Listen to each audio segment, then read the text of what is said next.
Welcome, Amakhosi Network. Welcome to the channel. Today we're going to be looking at Nasreddin Nabi and what his performance has been as Kaizer Chiefs, and if we have identified how Nabi likes to play and some pros and cons I've picked up about Nabi as our Kaizer Chiefs coach. But before we get into that, please like, comment, and subscribe. Subscribe. Now, when I make these comments, can everyone just accept that these comments are just what we've seen initially? Does that mean that we're going to be right in every place? Yes. Does that mean that no. Does that mean that there won't still be improvements? No, there will still be improvements. Nabi's game will develop. Our assistant coach hasn't had time to bring tiki-taka much into there. So we're going to break down the play. But let's talk about Nabi's stats for Kaizer Chiefs. Nabi has played 7 games for Kaizer Chiefs, and he has won 3 games for Kaizer Chiefs. He has drawn 1 game and he has lost 3 games. So in the 3 games that he has lost to Sundowns twice, which is unfortunate, but it is what it is. Losing to Sundowns is not... I wouldn't go around and say if you lose to Sundowns, you should be ashamed of that. I mean, Sundowns is the best team, so beating them won't be easy. But anyway, Nabi has shown a lot of pros in the team. Mentally, there's a lot of things he has done mentally for the players. He has shown a lot of positive things we wanted to see, like getting the youngsters to play. We've seen the kind of commitment Duba and Mdu Shabalala are showing. We're seeing Zwane, even though we're not happy with what he's delivering, but it's nice to see that the coach believes in him. And Mfundo Vilakazi is still new to us, so he's getting integrated a bit by bit. So in that, we've seen a lot of positives. We've seen the transition football. We've seen how he relies on top quality players like Sirino, So we've also seen there's an element of his game that I don't think a lot of us I don't think have analyzed properly. And that is the tiki-taka side of it, the ball position side. And the reason why I say this is because he hasn't really had time to cook out that football, especially because his assistant coach just arrived. But I've been seeing it. I think we have been seeing it. Sometimes the problem about this football that he's trying to do is that Nabi sometimes confuses himself. What do I say Nabi confuses himself? Nabi is a win-now coach, but at the same time, he wants to integrate tiki-taka. But the thing about tiki-taka is that sometimes when you're bringing tiki-taka football to a team, breaking it down from scratch, your team is going to lose, but your team has to get used to playing out difficult results, but not compromising on on their play philosophy. But what tends to happen is that Nabi does a bit of tiki-taka, but when all else fails, he starts doing crosses. He starts thinking results first. So he's a results-orientated coach, but he's not forgetting that in order to beat teams as well, you are going to need to own the ball, know how to unlock teams that are sitting deep. So I think it's on his mind. But at the same time, how Sundowns beat us is because of that mistake he made.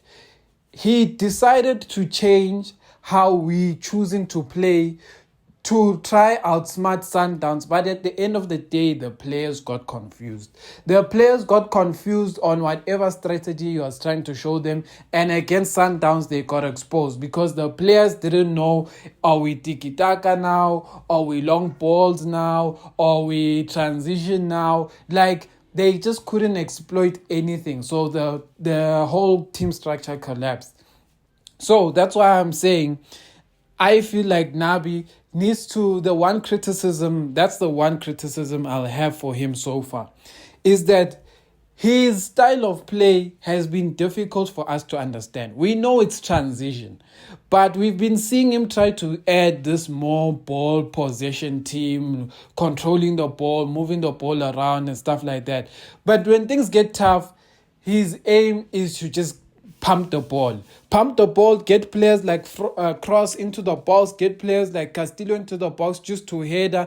And I think it gets the players confused because 1 minute they're expected to dribble someone, the next they're expected to cross. But then what tends to happen is that they do these things at the wrong time. For example, we've seen Umfundo Vilakazi sometimes release the ball when he's meant to carry the ball. And sometimes when he's meant to carry the ball, he actually just releases it. He kicks it on the other side. Those kind of things that we've been seeing fall into it. We see Abo Samkelo Zwane. There's moments he's too comfortable in the middle when he's meant to do quick releases. It just seems like the players are playing between a coach who wants to win and a coach who has a philosophy for the future. Meaning that Nabi wants to win today, but he knows what he wants Chiefs to look like in the future. But he can't have those at the same time. And that's unfortunate because, for example, if Nabi was going to introduce tiki-taka, like more possession football, rotation, movement, etc., fast attack, everything. If he had top quality players, he would be playing the football he wants Chiefs to play in the future already. But because he has youngsters and he has below average players, and he still needs results, he's trying sometimes to force results, knowing that the players are not good enough to carry out a tiki-taka play. So those are things I've picked up about Nabi. Nabi, I think his biggest problem is this. His biggest problem is quality.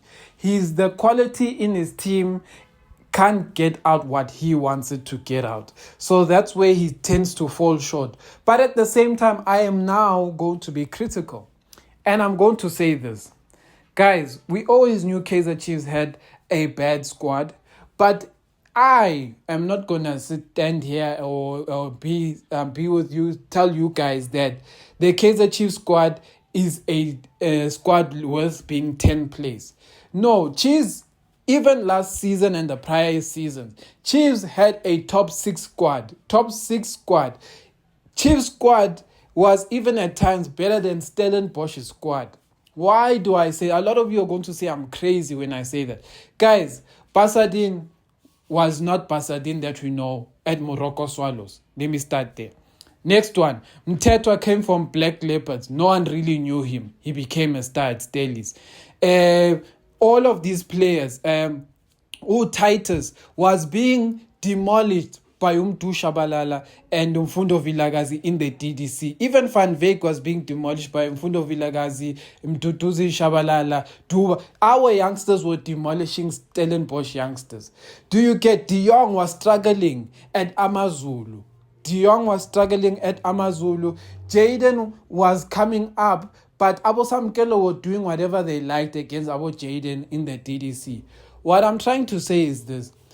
Sometimes you will have a bad squad, but it's up to the coach to get the best out of the squad. And that's why I'm saying right now, all of us are saying, no, Nabi needs quality. Yes, he does need quality. But we need to start asking the hard question in that, Nabi, you need quality, but you can improve what you have. You can improve the players you have because I still say Devon Titus, Van Veek, and all of these young players from Stellenbosch, they were not as good as Umdu Shabalala, Duba, Abo, all of our youngsters that used to play. Our players used to demolish them in the DDC under Others One. Now they are better than them. So it's things like that sometimes upset me when I say, when people say I'm bashing Nabi, and I'm saying I'm not bashing Nabi, but there's going to be a point where we also have to say, is he a coach who can only win with quality? Because us as Chiefs fans, sometimes we also have to be realistic, guys. When I say be realistic, I'm like, we love our team, but is our team going to buy quality players every season for coaches like Nabi?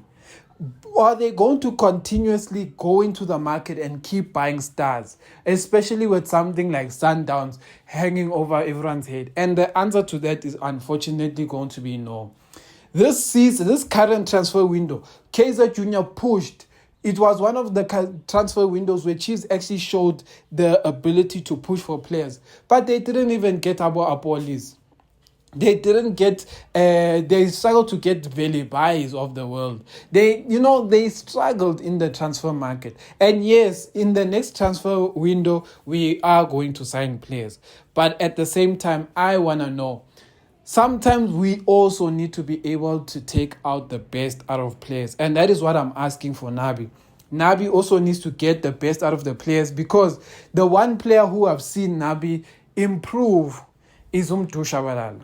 But at the same time, last season, Shabalala was actually playing this well. The only problem is Serino was not there. Serino, if you watch him do without Serino, he reminds you of the Shabalala of last season. But the moment Serino is on the field, Shabalala starts doing things the right way. Just because Mdu is the kind of player who does well when he has quality around him. Why do I say that? If you take Mdu now and give him to Pirates and give him to Sundowns, I believe Mdu will show you guys what he's really about, because he will be playing with a winning team. He will be playing with players who are considered star players. That is what Mdu is all about. So as Chiefs squad improves, I think you guys are going to see the best out of Mdu Shabala. But he can't carry a team. It seems like that is the case.